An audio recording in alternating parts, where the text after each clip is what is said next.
Good morning, dear students. My name is Pawan Kumar Sharma. I am the faculty of Electrical Engineering Department in Sri Digambar Institute of Technology, Dausa. आज हमारा topic है lecture number 19 electrical material से related, जिसमें हमारा topic है वो पिछले lecture में हमने n type semiconductor extrinsic semiconductor का पार्ट 1 पढ़ लिया था, जिसमें हमारा एन टाइप सेमीकंडक्टर के बारे में डिस्कस किया था। आज हम पढ़ेंगे P type semiconductor. Extrinsic semiconductor को दो पार्ट्स में डिवाइड किया था, पहला था एन टाइप सेमीकंडक्टर और दूसरा था p type semiconductor. N type semiconductor को हमने पार्ट नंबर 18 में डिस्कस कर लिया था। अब हमारा टॉपिक है P type semiconductor.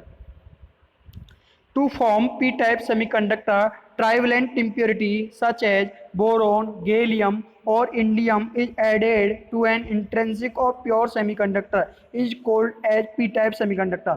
p-type semiconductor बनाने के लिए हम जो इंट्रिंसिक या प्योर सेमीकंडक्टर होता है उसमें हम क्या करेंगे, ट्राइवेलेंट इंप्योरिटी ऐड करेंगे। ट्राइवेलेंट इंप्योरिटी एटम कौन कौन से होते हैं, बोरोन, गैलियम और इंडियम। इनकी इंप्योरिटी अब यदि हम इंट्रिंसिक या प्योर सेमीकंडक्टर में ट्राइवेलेंट इंप्योरिटी ऐड करते हैं तो हमारा जो सेमीकंडक्टर बनेगा वो कौन सा सेमीकंडक्टर कहलाता है, P type semiconductor. The three valence electron of the dopant makes covalent bond with the three adjacent silicon atom. तीन जो बैलेंस इलेक्ट्रॉन है डोपेंट के, डोपेंट कौन कहलाता है, इंप्योरिटी एटम। जो हम इंप्योरिटी एटम ऐड कर रहे हैं, जैसे बोरोन ऐड कर रहे हैं या गैलियम ऐड कर रहे हैं या इंडियम ऐड कर रहे हैं, वो क्या कहलाता है, इंप्योरिटी एटम। तो थ्री जो बैलेंस इलेक्ट्रॉन है डोपेंट के, वो क्या करते हैं, तीन पड़ोस वाले सिलिकॉन एटम के साथ, यानी कि नेबरिंग सिलिकॉन एटम के साथ कोवलेंट बॉन्ड बना लेते हैं। यानी तीन बैलेंस इलेक्ट्रॉन है जो डोपेंट के, वो पड़ोस वाले सिलिकॉन एटम के साथ या नेबरिंग सिलिकॉन एटम के साथ कोवलेंट बॉन्ड बना लेते हैं। ड्यू टू दिस, इसके दौरान the short of one electron, एक इलेक्ट्रॉन की कमी हो जाती है। The fourth covalent bond remains incomplete, चौथा कोवलेंट बॉन्ड इनकम्प्लीट रह जाता है। ठीक है, this result in vacant space. तो वहाँ पे जब हमारा चौथा कोवलेंट बॉन्ड नहीं बन पा रहा, इनकम्प्लीट हो जाता है, तो इनकम्प्लीट रह जाता है, तो वहाँ पे परिणाम स्वरूप क्या बन जाता है, एक वैकेंट स्पेस बन जाता है, एक खाली जगह बन जाती है, कोल्ड एज होल, जिसे हम क्या बोलते हैं, होल कहते हैं। This vacant space is filled by A free electron from neighbouring atom. ये जो वैकेंट स्पेस है इसको यदि फिल करेंगे तो वो किसके द्वारा होगा, नेबरिंग एटम से एक फ्री इलेक्ट्रॉन, नेबरिंग एटम से एक फ्री इलेक्ट्रॉन लेने के द्वारा इस वैकेंट स्पेस को फिल कर सकते हैं, फिल होता है। ये जो वैकेंट स्पेस किसके द्वारा फिल होता है, नेबरिंग एटम से एक इलेक्ट्रॉन को, एक फ्री इलेक्ट्रॉन को लेने के द्वारा हम वैकेंट स्पेस फिल करते हैं। बट दिस क्रिएट्स एक vacant space in the adjacent covalent bond. लेकिन ये क्या करेगा, जो इससे जिससे ये एक फ्री इलेक्ट्रॉन ले रहा है उसमें क्या करेगा, ये उसके कोवलेंट बॉन्ड में, एडजेसेंट कोवलेंट बॉन्ड है जिसके पड़ोस वाला जो कोवलेंट बॉन्ड है जिससे वो फ्री इलेक्ट्रॉन ले रहा है, उसमें ये क्या करेगा, एक वैकेंट स्पेस क्रिएट कर देगा। Where the electron had jump, जहाँ पे इलेक्ट्रॉन जंप करेगा वहाँ पे कोवलेंट बॉन्ड टूटेगा, वहाँ से वो इलेक्ट्रॉन तो ले लेगा लेकिन वहाँ पे क्या बन जाएगा, वो वैकेंट स्पेस बन जाएगा, क्योंकि वहाँ पे भी एक इलेक्ट्रॉन की शॉर्टेज हो जाएगी, तो वहाँ पे भी क्या बन जाएगा, एक वैकेंट स्पेस बन जाएगा, नहीं होल बन जाएगा। Thus this vacant space keep shifting up, इस तरीके से ये वैकेंट स्पेस है वो शिफ्ट होता रहता है। एंड इट इज नथिंग, और ये कुछ नहीं है बट ए होल, लेकिन एक होल है। As atoms of dopant always accept one electron, चूंकि जो डोपेंट के जो एटम्स हैं वो क्या करते हैं, एक इलेक्ट्रॉन को एक्सेप्ट करते हैं from somewhere in the lattice. यानी कि जो डोपेंट के जो एटम्स हैं, as atoms of dopant, dopant के जो एटम्स हैं वो कहीं लैटिस में कहीं से भी एक इलेक्ट्रॉन को एक्सेप्ट करते हैं। So this type of impurity is called as acceptor, इसलिए इस प्रकार की इम्प्योरिटी को हम एक्सेप्टर इम्प्योरिटी बोलते हैं। बाई एक्सेप्टिंग एन इलेक्ट्रॉन, एक इलेक्ट्रॉन को एक्सेप्ट करने के द्वारा the dopant requires a negative charge, dopant को नेगेटिव चार्ज की रिक्वायरमेंट पड़ती है।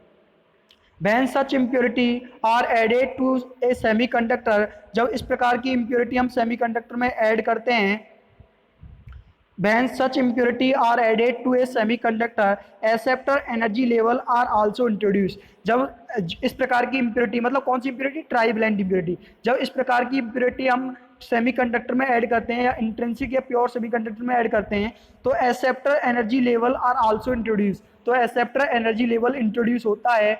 The acceptor energy level is lies just above the valence band, यानी कि जो एक्सेप्टर एनर्जी लेवल जो इंट्रोड्यूस होगा वो वैलेंस बैंड के बिल्कुल ऊपर लाई करता है। यानी just above the balance band के बिल्कुल ऊपर एक्सेप्टर एनर्जी लेवल लाई करता है। Current production in p type semiconductor is dominated by holes, यानी कि जो करंट का जो प्रोडक्शन है एन टाइप सेमीकंडक्टर में वो किसके डोमिनेशन के कारण होता है? होल्स के कारण, क्योंकि होल्स यहाँ पे क्या होते हैं? मेजॉरिटी में होते हैं और इलेक्ट्रॉन्स क्या होते हैं? माइनॉरिटी में होते हैं। तो करंट का जो प्रोडक्शन होता है पी टाइप सेमीकंडक्टर में वो डोमिनेशन किसके डोमिनेशन होने के कारण होता है? होल्स का डोमिनेशन होने के कारण। Hence holes are called as majority carriers, इसलिए होल्स को क्या बोलते हैं? होल्स मेजॉरिटी कैरियर्स कहलाते हैं। And as the free electrons are smaller in number, चूंकि फ्री इलेक्ट्रॉन संख्या में कम होते हैं, produced due to the thermal generation process, जो थर्मल जनरेशन प्रोसेस के द्वारा बनते हैं एट रूम टेम्परेचर पर थर्मल जनरेशन प्रोसेस के द्वारा बनते हैं। Hence they are called as minority carriers, इसलिए ये क्या कहलाते हैं? Minority carriers. यानी NH is greater then Ne। P type semiconductor के लिए क्या होता है? होल्स की जो कंसंट्रेशन है वो इलेक्ट्रॉन की कंसंट्रेशन की तुलना में क्या होती है? ज्यादा। ही नहीं, होल्स का जो संख्या है number of holes is greater than number of electrons in p type semiconductor. The electron concentration is less not as compare to intrinsic concentration, यहाँ पे इलेक्ट्रॉन की जो कंसंट्रेशन है कम होती है कंपेयर किसके? इंट्रिंसिक कंसंट्रेशन के कंपेयर में। Essentially, N type and P type semiconductor are electrically neutral. N type और P type semiconductor क्या होते हैं? इलेक्ट्रिकली न्यूट्रल होते हैं। वास्तव में जो N type और P type semiconductor होते हैं वो क्या होते हैं? इलेक्ट्रिकली न्यूट्रल होते हैं। N इंटू P बराबर Ni square, this is the mass section law, यानी concentration of electrons and concentration of holes का प्रोडक्ट है वो किसके बराबर होता है? इंट्रिंसिक कंसंट्रेशन के स्क्वायर के बराबर होता है। This is called as mass action law, where Ni represent the intrinsic carrier concentration, N is the number of electrons concentration, P is the number of holes concentration। ये हमारा silicon का जो lettuce है, crystal lettuce है, वो दर्शाया गया है जिसमें हमने ट्राइवेलेंट इम्प्योरिटी ऐड की है, किसकी? इंडियम की। यानी कि जो एक इंट्रिंसिक सेमीकंडक्टर लिया या प्योर सेमीकंडक्टर लिया, किसका? सिलिकॉन का। सिलिकॉन का क्रिस्टल लेटिस लिया, उसमें मैंने क्या किया? ट्राइवेलेंट इम्प्योरिटी ऐड कर दी। कौन सी ऐड कर दी? इंडियम की। इंडियम की ऐड कर दी तो इंडियम के पास अपने बैलेंस शेल में कितने इलेक्ट्रॉन्स होते हैं? 3 इलेक्ट्रॉन्स होते हैं। तो इसके जो 3 इलेक्ट्रॉन्स हैं वो सिलिकॉन के एटम्स के साथ कोवलेंट बॉन्ड बना लेते हैं, लेकिन चौथा जो कोवलेंट बॉन्ड है वो पूरा नहीं हो पाता, क्योंकि यहाँ पे एक इलेक्ट्रॉन की शॉर्टेज होती है। इंडियम के पास एक इलेक्ट्रॉन की कमी है, तो यहाँ पे एक इलेक्ट्रॉन की कमी होने के कारण चौथा कोवलेंट बॉन्ड नहीं बन पाता है। इसके कारण यहाँ पे क्या हो जाता है? एक वैकेंट स्पेस बन जाता है। जो वैकेंट स्पेस बन जाता है उसे क्या बोलते हैं? हम होल बोलते हैं। ठीक है, ये होल है किसकी वजह से आया है? यहाँ पे जो 3 थे, जो इंडियम के 3 जो बैलेंस इलेक्ट्रॉन थे, उन्होंने सिलिकॉन के एडजेसेंट एटम के साथ मिलकर क्या बना लिया? कोवलेंट बॉन्ड बना लिया। लेकिन चौथा कोवलेंट बॉन्ड इनकम्प्लीट रह जाता है, क्योंकि यहाँ पे एक इलेक्ट्रॉन की शॉर्टेज हो जाती है। तो एक इलेक्ट्रॉन की शॉर्टेज हो जाने की वजह से वहां पे क्या बन जाता है? वैकेंट स्पेस क्रिएट हो जाता है। उस वैकेंट स्पेस को हम क्या बोलते हैं? होल बोलते हैं। ठीक है, और ये वाला फ्री इलेक्ट्रॉन है, ये होल बन गया यहाँ पे। ठीक है, तो जो हमने इंप्योरिटी एटम मिलाया वो कौन सी इंप्योरिटी मिलाई है? इंडियम की इंप्योरिटी मिलाई है। यहाँ पे होल मिल रहा है हमें, वैकेंट स्पेस मिल रहा है, तो ये क्या हो गया? होल। एक फ्री इलेक्ट्रॉन है, ये वाला फ्री इलेक्ट्रॉन है ये। हाँ, तो ट्राइवेलेंट इंप्योरिटी मिलाई है। इसी तरीके से हमने क्या किया है? ये जर्मेनियम का क्रिस्टल लैटिस ले लिया, इसमें हमने क्या किया? बोरॉन की इंप्योरिटी मिला दी। किसकी इंप्योरिटी मिला दी? बोरॉन की इंप्योरिटी। किसकी इंप्योरिटी मिला दी? बोरॉन की। तो ट्राइवेलेंट एटम बोरॉन की इंप्योरिटी मिला दी। तो बोरॉन के पास अपने बैलेंस शेल में कितने इलेक्ट्रॉन्स होते हैं? 3 इलेक्ट्रॉन्स। तो 3 इलेक्ट्रॉन्स हैं वो क्या करेंगे? एडजेसेंट जर्मेनियम एटम के साथ मिलकर क्या बना लेंगे? कोवलेंट बॉन्ड बना लेंगे। जैसे कि एक तो ये बना लिया, एक इसने ये बना लिया, एक इसने ये बना लिया, लेकिन ये कोवलेंट बॉन्ड नहीं बन पाता, ये कोवलेंट बॉन्ड इनकम्प्लीट रह जाता है, क्योंकि यहाँ पे एक इलेक्ट्रॉन की शॉर्टेज हो जाती है, क्योंकि एक इलेक्ट्रॉन कम होता है बोरॉन के पास। तो यहाँ पे एक इलेक्ट्रॉन की शॉर्टेज हो जाने के कारण यहाँ पे क्या हो जाता है? कोवलेंट बॉन्ड इनकम्प्लीट रह जाता है, और एक इलेक्ट्रॉन की कमी होने के कारण ये होता है। तो यहाँ पे क्या बन जाता है? एक वैकेंट स्पेस क्रिएट हो जाता है, जिसे क्या बोलते हैं? होल बोलते हैं। तो ये हमारा बोरॉन है जो हमने इंप्योरिटी एटम के रूप में मिलाया है ना, और ये होल बन रहा है क्यों? Due to the vacant space. Vacant space बच जाता है, क्यों? क्योंकि एक इलेक्ट्रॉन की शॉर्टेज हो जाती है यहाँ पे, क्योंकि बोरॉन के पास एक इलेक्ट्रॉन कम है, तो एक इलेक्ट्रॉन की शॉर्टेज हो जाने के कारण यहाँ पे क्या हो जाता है? वो वैकेंट स्पेस बन जाता है, जिसे हम क्या बोलते हैं? होल बोलते हैं। ये वाला फ्री इलेक्ट्रॉन है ये। ठीक है, अब आपको क्या चाहिए? अब यदि हम इस होल को मान लो, मैं आपको बता देता हूँ ये चीज भी, यदि इस वाले यदि अब इसको ये क्या करता है? एक इलेक्ट्रॉन चाहता है, इसको क्या है? इसको एक इलेक्ट्रॉन की रिक्वायरमेंट है अपना कोवलेंट बॉन्ड बनाने के लिए। मान लो इसने एक इलेक्ट्रॉन इससे ले लिया, ठीक है, इससे एक इलेक्ट्रॉन ले लिया, इस वाले जर्मेनियम एटम से एक इलेक्ट्रॉन ले लिया, यहाँ से एक जर्मेनियम एटम से क्या ले लिया, एक इलेक्ट्रॉन, तो इसका कोवलेंट बॉन्ड तो बन गया, लेकिन यहाँ पे क्या बन जाएगा, अब यहाँ का कोवलेंट बॉन्ड ये वाला, देखो इसने यहाँ से एक क्या ले लिया, एक इलेक्ट्रॉन ले लिया, तो ये वाला कोवलेंट बॉन्ड तो पूरा बन गया, ठीक है। लेकिन अब क्या हुआ, ये वाला कोवलेंट बॉन्ड इनकम्प्लीट रह गया, ये वाला कोवलेंट बॉन्ड क्या रह गया, इनकम्प्लीट रह गया, तो यहाँ पे क्या बन जाएगा, बैकेंट स्पेस बन जाएगा, यहाँ पे बैकेंट स्पेस बन जाएगा, तो यहाँ पे क्या बन जाएगा, होल बन जाएगा। इसी तरीके से मान लो इसने इससे ले लिया, फिर यहाँ पे क्या हो जाएगा, बैकेंट स्पेस बन जाएगा, तो यहाँ पे भी होल बन जाएगा। इस तरीके से ये प्रक्रिया शिफ्टिंग अप होती रहती है, शिफ्ट होती रहती है, ठीक है। अब है ये energy band diagram. Energy band diagram में ये हमारा बैलेंस बैंड है, ये हमारा कंडक्शन बैंड है, यानी लोअर एनर्जी स्टेट हमारी बैलेंस बैंड है और हायर एनर्जी स्टेट क्या कहलाता है, कंडक्शन बैंड। और इनके बीच का जो गैप है वो क्या कहलाता है, फॉरबिडन एनर्जी गैप, जिसको ईजी के द्वारा डिनोट करते हैं। सबसे पहले क्या होता है, बैलेंस बैंड है एट फर्स्ट पार्शियली, जो एट फर्स्टली जो हमारा बैलेंस बैंड है वो पूर्ण रूप से किससे भरा होता है, फर्स्टली जो हमारा बैलेंस बैंड है वो शुरुआत में जो हमारा बैलेंस बैंड है वो पूर्ण रूप से इलेक्ट्रॉनों से भरा रहता है। लेकिन जैसे ही हम इसमें जब हमारा 0 डिग्री टेम्परेचर पर, जीरो केल्विन पर जो हमारे सारे जो सेमीकंडक्टर हैं वो एज ए इंसुलेटर की तरह बिहेव करते हैं, लेकिन जैसे ही हम इसको टेम्परेचर राइज करते हैं, रूम टेम्परेचर देते हैं, तो ये बैलेंस बैंड से जो इलेक्ट्रॉन्स है वो किस में जाते हैं, कंडक्शन बैंड में मूव करने लगते हैं। एनर्जी गैप ईजी को क्रॉस करके किस में मूव कर जाते हैं, कंडक्शन बैंड में मूव कर जाते हैं। लेकिन जब ये बैलेंस बैंड से जब इलेक्ट्रॉन कंडक्शन बैंड में मूव करते हैं एनर्जी गैप को, फॉरबिडन एनर्जी गैप को क्रॉस करके, तो ये अपने पीछे बैलेंस बैंड में क्या छोड़ जाते हैं, होल छोड़ जाते हैं। यानी जितने number of electrons balance band से कंडक्शन बैंड में मूव करते हैं वो उतने नंबर ऑफ होल्स किस में छोड़ जाते हैं, बैलेंस बैंड में होल छोड़ जाते हैं, ठीक है। ये आ गया आपके समझ में। इसके बाद में हमारा ये है, ये डायग्राम देखते हैं, हमारा क्या है, ये बैलेंस बैंड एनर्जी है, बैलेंस बैंड की एनर्जी, ये कंडक्शन बैंड है, कंडक्शन बैंड की एनर्जी। अब यहाँ पे क्या है, जो जब हम पी टाइप सेमीकंडक्टर की बात करते हैं तो एक्सेप्टर एनर्जी लेवल इंट्रोड्यूस होता है, एक्सेप्टर एनर्जी लेवल इंट्रोड्यूस होता है। तो एक्सेप्टर एनर्जी लेवल क्या होता है, बैलेंस बैंड के बिल्कुल ऊपर, just above the balance band, तो बैलेंस बैंड के बिल्कुल ऊपर क्या उत्पन्न हो रहा है, इंट्रोड्यूस हो रहा है acceptor energy level. Balance band के बिल्कुल ऊपर लाई करेगा, कौन सा, एक्सेप्टर एनर्जी लेवल कहाँ पे लाई करेगा, बैलेंस बैंड के बिल्कुल ऊपर, तो ये हो गया एक्सेप्टर एनर्जी लेवल। अब देखो यहाँ पे एट फर्स्ट शुरुआत में जो होता है, जो बैलेंस बैंड पूर्ण रूप से इलेक्ट्रॉनों से भरा होता है। अब क्या होता है, अब यहाँ पे क्या है, जो हमारे इलेक्ट्रॉन्स हैं उनको क्या होता है, इलेक्ट्रॉन्स को यदि हमारा सिलिकॉन के लिए 0.05 इलेक्ट्रॉन वोल्ट की रिक्वायरमेंट होती है इलेक्ट्रॉन को एक्सेप्टर एनर्जी लेवल में शिफ्टिंग होने के लिए, और जर्मेनियम के लिए 0.01 इलेक्ट्रॉन वोल्ट की रिक्वायरमेंट होती है एक्सेप्टर एनर्जी लेवल में जाने के लिए, तो यहाँ से जो इलेक्ट्रॉन्स है वो किस में मूव कर जाते हैं, एक्सेप्टर एनर्जी लेवल में मूव कर जाते हैं, ठीक है। इतनी सी एनर्जी पाकर किसमें चले जाते हैं, ये सिलिकॉन के लिए 0.05, जर्मेनियम के लिए 0.01, यहाँ से ये इलेक्ट्रॉन बैलेंस बैंड से किसमें मूव कर जाते हैं, एक्सेप्टर एनर्जी लेवल में। लेकिन जितने इलेक्ट्रॉन एक्सेप्टर एनर्जी लेवल में जाते हैं उतने ही नंबर ऑफ होल्स किसमें छोड़ जाते हैं, ये बैलेंस बैंड में छोड़ जाते हैं, किसमें छोड़ जाते हैं, बैलेंस बैंड में छोड़ जाते हैं। यहाँ पे जो देखो मैंने लिखा भी है, hole due to the movement of electron at acceptor level, है इलेक्ट्रॉन एक्सेप्टर लेवल में मूव कर गए तो यहाँ पे क्या छोड़ गए, बैलेंस बैंड में होल छोड़ गए। अब ये जो होल आ रहा है वो एक्सेप्टर की वजह से आ रहा है, यानी जो हम इम्प्योरिटी एटम मिलाते हैं उसकी वजह से यहाँ पे होल से वो मेजॉरिटी कैरियर्स होते हैं, तो यहाँ होल किसको रिप्रेजेंट कर रहा है, ये एक्सेप्टर को रिप्रेजेंट कर रहा है, किसको रिप्रेजेंट कर रहा है, एक्सेप्टर। ये होल किसकी वजह से आया है, एक्सेप्टर की वजह से।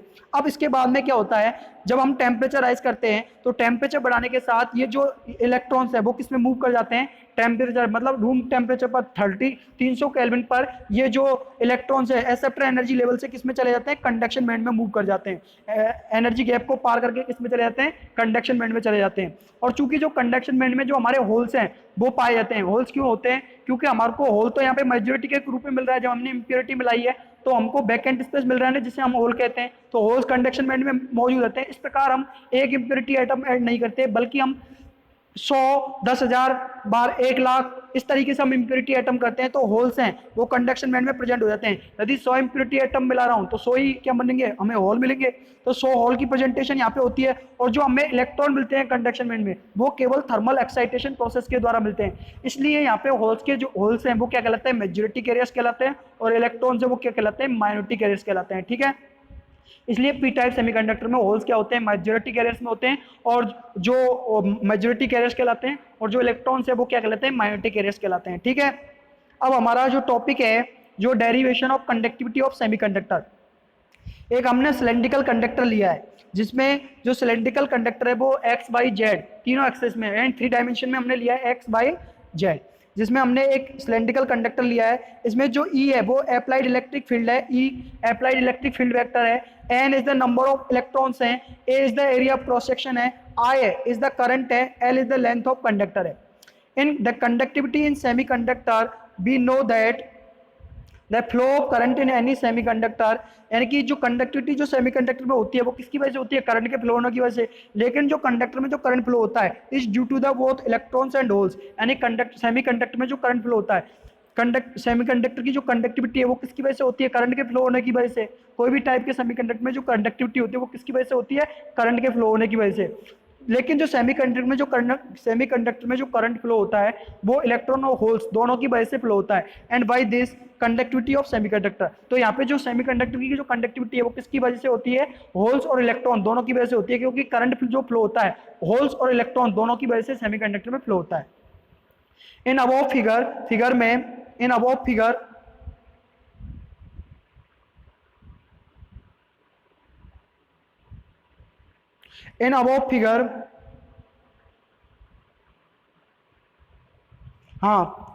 Figure let current I flowing in x direction, यानी करंट आई एक्स डायरेक्शन में फ्लो हो रहा है इन सेमीकंडक्टर में, और सेमीकंडक्टर कैसा है, सिलेंड्रिकल फॉर्म में। This current is addition of two current, ये करंट दो करंटों का योग है, दो करंट्स का क्या है, योग है। Current is due to the flow of holes I H and current is due to the flow of electron I. तो टोटल करंट क्या आ जाएगा, आई बराबर आई एच प्लस के आई, यानी होल्स के द्वारा करंट जो होल्स के द्वारा फ्लो हो रहा है, current is due to the flow of holes I, where IH is represent the current is due to the flow of holes, और IE क्या है, current is due to the flow of electron, और I is the total current, I is the total current क्या आ जाएगा, I बराबर IH plus के IE। This is the equation number 1। First we calculate conductivity due to the flow of electron, सबसे पहले electron के flow होने की वजह से हम कंडक्टिविटी देखते हैं। E बराबर electric field vector to across the small section of semiconductor, n is the number of electrons in above semiconductor, दिए हुए सेमीकंडक्टर में n क्या है, नंबर ऑफ इलेक्ट्रॉन्स है। a is the area of cross section in meter square, l is the length of section of cylindrical semiconductor, cylindrical semiconductor की length है वो क्या है, मीटर में होती है। Let one electron contains charge q, माना कि एक इलेक्ट्रॉन पर चार्ज क्या है, q है। Then total charge will flow will be, तो टोटल चार्ज जो फ्लो होगा वो क्या होगा, टोटल नंबर ऑफ इलेक्ट्रॉन्स कितने हैं, n, यदि एक इलेक्ट्रॉन पे चार्ज q है तो n इलेक्ट्रॉन पे चार्ज कितना हो जाएगा, n q। This is the equation number 2। So current flow due to the electron will be, इसलिए जो करंट फ्लो होगा इलेक्ट्रॉन के द्वारा वो क्या होगा, आई ई, यानी इलेक्ट्रॉन के द्वारा जो करंट फ्लो हो रहा है, current flow due to the electron I E बराबर N Q upon T, where N is the number of electrons, q is the charge, t is the time taken to flow of charge. तो nq किसको represent कर रहा है, total charge flow को, where nq किसको represent कर रहा है, टोटल चार्ज फ्लो को, अपॉन t क्या है, time taken to flow of charge, यानी चार्ज को फ्लो होने के लिए जो टाइम ले रहा है वो। This is the equation number 3। Time t बराबर क्या होगा, average distance covered by the electron, इलेक्ट्रॉनों के द्वारा जो एवरेज डिस्टेंस कवर अप की गई है upon drift velocity of electron. तो t बराबर क्या हो जाएगा, average distance covered by electron क्या हो गया, L है upon drift velocity of electron BD, तो T बराबर फॉर्मूला क्या बन गया, L upon BD। This is the equation number 4। Therefore current flow due to the electron will be, इसलिए इलेक्ट्रॉनों के द्वारा जो करंट फ्लो होगा वो क्या होगा, current flow due to the electron will be क्या होगा, आई ई बराबर N Q upon T, N Q upon T, T की जगह वैल्यू पुटअप कर दी है, कौन सी, ये वाली, एल अपॉन बी डी, ये वैल्यू पुटअप कर दी, तो आई ई बराबर क्या आ गया, N Q B D upon L. This is the equation number 5। तो इलेक्ट्रॉन की वजह से जो करंट फ्लो हो रहा है वो क्या आ गया, आई बराबर N Q B D upon L, N Q B D upon L, ये आ गया equation number 5। Let conduction current density due to the flow of electron is J, मतलब कंडक्शन करंट डेंसिटी है, कंडक्शन करंट डेंसिटी है due to the flow of current, current के flow होने की वजह से जो कंडक्शन करंट डेंसिटी है, और जो करंट फ्लो हो रहा है वो किसकी वजह से फ्लो हो रहा है, due to the flow of electron, यानी हम इलेक्ट्रॉन के फ्लो होने के कारण जो करंट फ्लो हो रहा है उसको डिस्कस कर रहे हैं। तो जो कंडक्शन करंट डेंसिटी है इज जे यानी conduction current density J, and we know that J बराबर क्या होता है, आई अपॉन ए, जे बराबर आई अपॉन ए, जे बराबर क्या है, करंट डेंसिटी है, कंडक्शन करंट डेंसिटी, आई ई क्या है, जो करंट फ्लो हो रहा है इलेक्ट्रॉन के द्वारा वो क्या है, I E, A is the area of cross section, unit क्या होती है करंट डेंसिटी की, ampere per metre square, J बराबर आई अपॉन ए। मैंने आई को यानी कि जो करंट जो फ्लो हो रहा है, इलेक्ट्रॉन्स के फ्लो होने के कारण जो करंट फ्लो हो रहा है वो क्या है, आई अपॉन ए। अब यहाँ से मैं आई की वैल्यू पुटअप करूंगा, तो आई की वैल्यू क्या आई थी हमारे पास, N Q B D upon L I थी। तो आई की जगह क्या वैल्यू पुट करूंगा, N Q B D upon L into A से मल्टीप्लाई हो जाएगा। तो हमारा क्या आ जाएगा, जे बराबर क्या आ जाएगा, N upon L A into Q B D. तो एन अपॉन एल ए को मैंने एक क्या दे दिया, कांस्टेंट नाम दे दिया जिसका नाम है एन, स्मॉल एन के द्वारा डिनोट कर दिया। तो जे बराबर क्या आ गया, N Q B D, where N is the number of electrons per unit volume. जहां पर जो ये स्मॉल एन है वो किसको रिप्रेजेंट कर रहा है, number of electrons per unit volume, यानी एक यूनिट वॉल्यूम में जो नंबर ऑफ इलेक्ट्रॉन्स है उसको रिप्रेजेंट कर रहा है small N. Q is the charge on electron 1.6 into 10 to the power minus 19. BD is the drift velocity of electron. This is the equation number 7. Drift velocity of electron can be expressed as, drift velocity electron की drift velocity को कैसे express कर सकते हैं, B D बराबर mu E into E, where E is the applied electric field और mu E is the mobility of electrons, where mu is the mobility of electrons. तो J बराबर क्या आया था, एन क्यू बी डी। ये हमने conductivity of metals में ये फॉर्मूला डिस्कस डिराइव किया था, जे बराबर एन क्यू बी डी। ठीक है, बी डी क्या है, ड्रिफ्ट वेलोसिटी है, एन क्या है, नंबर ऑफ इलेक्ट्रॉन्स है, क्यू क्या है, चार्ज है ना, ऑन इलेक्ट्रॉन 1.6 इंटू 10 टू की पावर माइनस 19 कूलम। तो जे बराबर एन क्यू बी डी की जगह क्या लिख सकता हूँ, म्यू ई इंटू ई। तो बी डी की जगह क्या लिख दिया मैंने, म्यू ई इंटू ई। तो this is the equation number 8। तो जे बराबर क्या आ गया, एन क्यू म्यू ई ई। हाँ, फ्रॉम ओम्स लॉ, ओम के नियम से वी नो दैट जे बराबर क्या होता है, N Q mu E into E. यानी ये ओम का नियम हमने कंडक्टिविटी ऑफ मेटल्स में ओम का नियम फर्स्ट प्रिंसिपल पढ़ा था, उससे आया है। जे बराबर एन क्यू म्यू ई ई, ये हमने डिराइव किया था फॉर्मूला। तो एन क्यू म्यू ई ये क्या है, सिग्मा ई कहलाता है। एन क्यू म्यू ई क्या कहलाता है, सिग्मा ई। तो एन क्यू म्यू ई की जगह क्या लिख सकता हूँ, एन क्यू म्यू ई की जगह क्या लिखता हूँ, सिग्मा ई, यानी कंडक्टिविटी ऑफ इलेक्ट्रॉन्स। तो जे बराबर इसकी जगह लिख दिया मैंने सिग्मा ई इंटू ई। तो जे बराबर फॉर्मूला क्या आ गया, sigma E into E. This is the equation number 9। So there sigma E is the conductivity due to the flow of electron. जहाँ पर सिग्मा ई है वो कंडक्टिविटी है, इलेक्ट्रॉन के फ्लो होने के दौरान जो कंडक्टिविटी है वो क्या है, सिग्मा ई है। By comparing equation 8 and equation 9। अब इक्वेशन 8 और इक्वेशन 9 को हम कंपेयर कर रहे हैं। तो जे बराबर सिग्मा ई इंटू ई। तो जे की जगह क्या पुट कर सकता हूँ, देखो मैं जे की जगह ये वाली वैल्यू पुट कर रहा हूँ, N Q mu E E. तो जे की जगह मैंने लिख दिया N Q mu E into E, बराबर है किसके आए, बराबर किसके है, सिग्मा ई इंटू ई के। तो ई से ई कैंसिल आउट हो गया, तो क्या बच गया मेरे पास, सिग्मा ई निकल के क्या आ जाएगा, बराबर N Q mu E. This is the equation number 10। ठीक है, तो जे की जगह मैंने N Q mu E put कर दिया, इधर है ये सिग्मा ई से ई कैंसिल आउट हो गया। तो सिग्मा ई बराबर फॉर्मूला क्या आ जाएगा, N Q mu E. This is the equation number 10 where sigma is the E is the conductivity of conductivity due to the flow of electron. ठीक है, this is the equation number 10।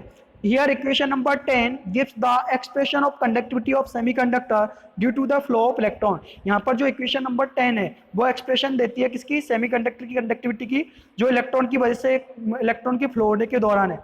Now let consider P holes पर unit volume. अब मैं ये consider कर रहा हूँ कि पर यूनिट वॉल्यूम में जो टोटल नंबर ऑफ होल्स है वो कितने हैं, पी है। सेमीकंडक्टर बार में जो पर यूनिट वॉल्यूम में जो होल्स फ्लो हो रहे हैं वो क्या है, टोटल नंबर ऑफ होल्स कितने हैं, पी है। And above shown in figure. And mu H is the mobility of holes, और म्यू एच क्या है, मोबिलिटी है होल्स की। क्यू क्या है, चार्ज है होल पर, Q is the charge of hole. So conductivity expression, यानी होल का क्या है, चार्ज है Q. So conductivity expression due to holes can be given as sigma H बराबर क्या आ जाएगा, P Q mu h, where P is the number of holes। P क्या है, number of holes, Q is the charge of holes, mu h is the mobility of holes, sigma s is the conductivity due to the flow of holes। This is the equation number 11। So total conductivity sigma। So total conductivity sigma of the conductivity due to the flow of electrons as well as holes can be given as. तो sigma यानी total conductivity बराबर क्या होगा, total conductivity क्या होगी, holes की conductivity plus के electrons की कंडक्टिविटी। तो दोनों को ऐड कर दिया, सिग्मा बराबर, सिग्मा क्या है, टोटल कंडक्टिविटी बराबर सिग्मा ई प्लस के सिग्मा एच, यानी होल्स इलेक्ट्रॉन के कारण कंडक्टिविटी प्लस के होल्स के फ्लो होने के कारण जो कंडक्टिविटी है उन दोनों का योग करेंगे तो क्या आ जाएगा टोटल कंडक्टिविटी। तो सिग्मा बराबर सिग्मा ई प्लस के सिग्मा एच, सिग्मा बराबर सिग्मा ई की वैल्यू पुटअप कर दो तो N Q mu E plus के सिग्मा एच की अभी वैल्यू निकाली थी हमने पी क्यू म्यू एच, तो सिग्मा बराबर क्या आ गया N Q mu E plus के सिग्मा एच की वैल्यू पुट कर दी पी क्यू म्यू एच। यहां से मैंने क्या ले लिया Q कॉमन आ रहा है तो Q मैंने कॉमन ले लिया तो सिग्मा बराबर Q कॉमन ले लिया, ब्रैकेट में क्या बच गया N mu E plus K P mu H. तो फॉर्मूला क्या निकल के आया सिग्मा बराबर Q bracket start N mu E plus K P mu H bracket close, और इसकी यूनिट होती है कंडक्टिविटी की मो पर मीटर, और एसआई यूनिट क्या होती है कंडक्टिविटी की सीमेंस पर मीटर। ठीक है, कंडक्टिविटी होती है वो रेसिस्टिविटी का रेसिप्रोकल होती है, तो रेसिस्टिविटी का रेसिप्रोकल क्या कहलाएगी कंडक्टिविटी यूनिट क्या होती है सीमेंस पर मीटर, है ना, किसमें एसआई यूनिट है ये, और मो पर मीटर इसकी यूनिट होती है सिग्मा कंडक्टिविटी की। और इंट्रिंसिक सेमीकंडक्टर के लिए एन बराबर पी बराबर N I, and intrinsic semiconductor में number of holes number of electrons बराबर नंबर ऑफ होल्स बराबर किसके आते हैं इंट्रिंसिक कैरियर कंसंट्रेशन के, यानी कि नंबर ऑफ इंट्रिंसिक सेमीकंडक्टर में क्या होता है number of holes number of electrons के बराबर होते हैं, एंड जितने नंबर ऑफ इलेक्ट्रॉन्स होते हैं उतने नंबर ऑफ होल्स भी होते हैं जो किसके बराबर होता है इंट्रिंसिक कैरियर कंसंट्रेशन के। तो ये हमारा एन बराबर पी बराबर N I, where N I is the intrinsic carrier concentration per unit volume of semiconductor, n is the number of electrons concentration, p is the number of holes concentration। तो sigma बराबर क्या आ जाएगा, formula हमारा क्या आया था Q, हाँ ये देखो अब मैंने क्या किया जो इक्वेशन नंबर 12 आई थी उसमें n और p है उसकी जगह क्या रख सकता हूँ मैं ni रख सकता हूँ इंट्रिंसिक कैरियर कंसंट्रेशन, क्योंकि ये सब क्या है इक्वल है, किसके इक्वल है ni के, n की जगह और p की जगह क्या रख दूंगा मैं ni रख दूंगा, कौन सी इक्वेशन में इक्वेशन नंबर 10 में। तो देखो सिग्मा बराबर Q तो जो की त्यों, एन की जगह मैंने क्या रख दिया ni, क्योंकि इंट्रिंसिक सेमीकंडक्टर के लिए कंडीशन क्या होती है नंबर ऑफ इलेक्ट्रॉन्स किसके बराबर होते हैं नंबर ऑफ होल्स के, जो किसके बराबर होता है इंट्रिंसिक कैरियर कंसंट्रेशन के। ठीक है, नंबर ऑफ इलेक्ट्रॉन्स की कंसंट्रेशन और होल्स की कंसंट्रेशन किसके बराबर होती है इंट्रिंसिक कैरियर कंसंट्रेशन के बराबर, नंबर ऑफ इलेक्ट्रॉन्स कंसंट्रेशन बराबर नंबर ऑफ होल्स कंसंट्रेशन बराबर किसके होता है इंट्रिंसिक कैरियर कंसंट्रेशन के। तो मैंने यहाँ पे जो फॉर्मूला नंबर 12 था जो हमारा इक्वेशन नंबर 12 थी उसमें हमने क्या कर दिया एन की जगह क्या रख दिया ni रख दिया, इसी तरीके से पी की जगह क्या रख दिया ni रख दिया। ठीक है, कौन सी इक्वेशन से, इक्वेशन नंबर 13 से। ठीक है, अब यहां से क्या कर लिया दोनों में से ni कॉमन आ रहा है तो ni को मैंने बाहर निकाल लिया, तो ni q अंदर क्या बच गया mu E plus K mu H. तो सिंस n बराबर p बराबर ni मैंने बता दिया आपको, n और p की जगह क्या रखा है ni रखा है। ठीक है, इक्वेशन नंबर 12 में तो सिग्मा बराबर क्या आ गया ni q mu E bracket start mu E plus K mu H bracket close, तो सिग्मा बराबर Q N I bracket start mu E plus K mu H bracket close. This is the where N I is the intrinsic carrier concentration, sigma is the conductivity total conductivity, N I is the intrinsic carrier concentration, Q is the charge on electrons, mu is the mobility of electrons और mu H is the mobility of holes. अब देखो अब निकालना हमको intrinsic resistivity, तो intrinsic resistivity कैसे निकालेंगे, intrinsic resistivity निकालने के लिए सिग्मा आई क्या होता है कंडक्टिविटी क्या होता है 1/ρ, यानी रेसिस्टिविटी का रेसिप्रोकल क्या कहलाता है कंडक्टिविटी, तो सिग्मा आई बराबर क्या होता है 1/ρ। तो यहाँ से यदि ρ आई निकालूंगा इंट्रिंसिक रेसिस्टिविटी, जहाँ पे ρ आई किसको रिप्रेजेंट कर रहा है इंट्रिंसिक रेसिस्टिविटी को, तो ρ आई बराबर क्या आ जाएगा 1/सिग्मा आई। तो 1/सिग्मा आई की वैल्यू पुटअप करेंगे कौन सी नंबर इक्वेशन से, सिग्मा आई की वैल्यू पुटअप कर देंगे हम इक्वेशन नंबर ये कौन से, ये इक्वेशन नंबर इससे, इसको सिग्मा आई बोल सकते हैं इंट्रिंसिक कंडक्टिविटी। तो ये वैल्यू पुटअप करेंगे Q N I bracket start mu E plus K mu H, तो हमने सिग्मा आई की जगह वैल्यू कौन सी पुटअप कर दी, सिग्मा आई की जगह वैल्यू पुटअप कर दी N I Q bracket start mu E plus K mu H. This is the intrinsic resistivity. ठीक है, तो हमने इसमें क्या किया है सिग्मा आई की जगह वैल्यू पुटअप कर दी, और दूसरा यदि फॉर्मूला आगे लिखना चाहो तो इंट्रिंसिक कंडक्टिविटी क्या आ जाएगी सिग्मा आई बराबर Q N I bracket start mu E plus K mu H. ठीक है, तो ये हमारी क्या आ जाएगी सिग्मा आई बराबर आ जाएगी। हमने क्या किया जो रो आई निकालने के लिए मतलब इंट्रिंसिक रेसिस्टिविटी निकालने के लिए क्या किया है सिग्मा आई की जगह ये वाली वैल्यू पुटअप कर दी है, ये वाली वैल्यू। ठीक है, ठीक है। तो सिग्मा आई बराबर 1 रो आई, सिग्मा आई बराबर 1 रो आई होता है, लेकिन मेरे को रो आई चाहिए, इंट्रिंसिक रेसिस्टिविटी चाहिए, तो रो आई बराबर क्या हो जाएगा 1 सिग्मा आई। सिग्मा आई की जगह वैल्यू पुटअप कर दी 1/ni³ mu E plus K mu H. इसको एक बार और लिख लेना आप, सिग्मा आई बराबर मैं आपको लिख देता हूं यहाँ पे, सिग्मा आई बराबर Q N I mu E plus mu H, ठीक है, ब्रैकेट क्लोज। ठीक है, तो ये सिग्मा आई हो गया, यानी इंट्रिंसिक कंडक्टिविटी हो गई। यहाँ पे इसी सिग्मा आई की वैल्यू पुटअप करनी है, इसमें सिग्मा आई की वैल्यू पुट कर दो तो क्या आ जाएगी, इंट्रिंसिक रेसिस्टिविटी आ जाएगी 1 इंट्रिंसिक रेसिस्टिविटी क्या आएगी 1/ni³ bracket start mu E plus K mu H bracket close. Thank you dear students, thank you.